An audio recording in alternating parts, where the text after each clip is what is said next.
Hey everyone, and welcome back. Today, we're diving into something really fun, a clash of the titans, zodiac style. We're putting two of the most powerful emotional forces head-to-head. Get ready for fire versus water. So here's the big question we're going to tackle. It's a classic matchup, right? You've got the explosive, passionate, let's go energy of the fire signs, up against the deep, intuitive, feel-it-all currents of the water signs. Who really has the edge when it comes to emotional smarts? Well, we're about to find out. Okay, but before we can even think about crowning a champion, we gotta set the stage. First, we need to define the battlefield itself, what emotional intelligence even is, and then of course, we'll introduce our contenders. So, what are we actually talking about here? Emotional intelligence, or EQ, isn't just about being nice or sensitive. It's a whole skill set. It's about knowing what you're feeling, understanding what those feelings are trying to tell you, and, crucially, getting how your emotions impact everyone around you. It's basically the key to navigating the social world without crashing. First up, in this corner, weighing in with a whole lot of passion and energy, it's Team Fire. We're talking Aries, Leo, and Sagittarius. You gotta think of them as pure energy. Their emotional world is bright, it's bold, and it is always on the move. They feel, and then they do. And their challenger, stepping into the ring from the opposite corner, Team Water. That's Cancer, Scorpio, and Pisces. You know, if fire is the spark, then water is the deep ocean. Their world is all about intuition, empathy, and all those invisible currents that connect us. They feel, and then they understand. All right, let's zoom in on our first competitor here. Team Fire runs on a philosophy of pure passion and action. Their brand of emotional intelligence is all about getting it out there and moving forward. And you can see how all these traits are totally connected, right? Fire's passion makes them super expressive. Their natural optimism is what fuels that action-oriented vibe, helping them bounce back from anything. And yeah, that impulsiveness, you could say it's just the side effect of an emotional style that values getting it out now over thinking it over. This quote just nails it. I mean, for a fire sign, bottling up an emotion, it's like trying to put a lid on a volcano. It's just unnatural. Feelings are fuel. They're meant to be used, to make things happen, to be put out into the world. It's an incredibly dynamic way to live. Okay, so now let's shift gears.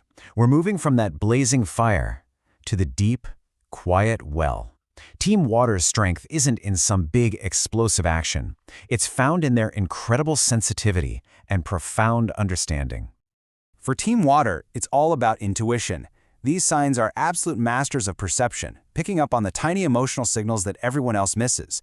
This is where their amazing empathy comes from. But it can also lead to that moodiness, because they're basically absorbing the emotional weather of any room they're in. They don't just have feelings, they swim in them. And this right here, this is the key difference. While fire sees emotion as energy for the here and now, water sees it as this timeless current. For them, a feeling isn't just a fleeting thing. It connects something that happened in the past, to this moment, and even to the future. It's not something to just get over, but something to explore. All right, the introductions are done, the stage is set. It is time for the main event, folks. We're going to put Team Fire and Team Water head-to-head across 3 crucial rounds of emotional intelligence: self-awareness, empathy, and emotional regulation. Okay, round 1, self-awareness. And this is where it gets really fascinating. A fire sign? Boom. They know what they're feeling the second it hits. I'm mad. I'm so excited. Their awareness comes through the very act of feeling it. A water sign, though, they might sit with a feeling for a while, turning it over, exploring its roots, really trying to understand why it's there. It's kind of like the difference between knowing the weather right now and understanding the whole climate. Round 2 is empathy. And here's the thing. They're both empathetic, but their styles are like night and day. Your fire sign friend is the motivational coach. They see you're down and their immediate instinct is, okay, what's the plan? How do we fix this? Let's go do something. Your water sign friend is the compassionate confidant. They'll just sit with you in the quiet and their main message is, I'm here, I feel this with you. And for our final round, emotional regulation. For Team Fire, emotions are a flash fire. Whoosh! They can explode with anger or joy, but they burn out just as quickly and they move on. For Team Water, emotions are a rising tide. They build slowly, they can stick around for a long time, and they fade away just as gradually. It's not about which is better, it's just a completely different rhythm. So, after all that, who's the winner? After 3 rounds, who takes the crown? Is it the action-packed expressiveness of fire, or is it the deep, empathetic understanding of water? Who has the superior emotional intelligence?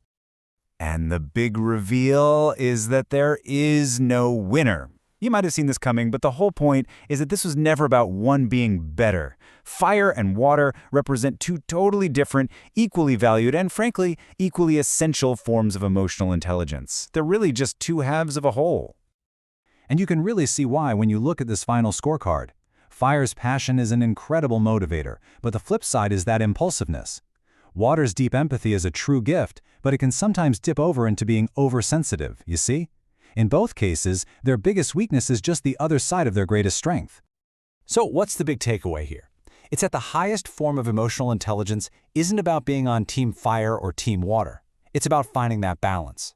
It's about learning how to use fire's amazing ability to act on emotion, while also growing water's capacity to understand its depth.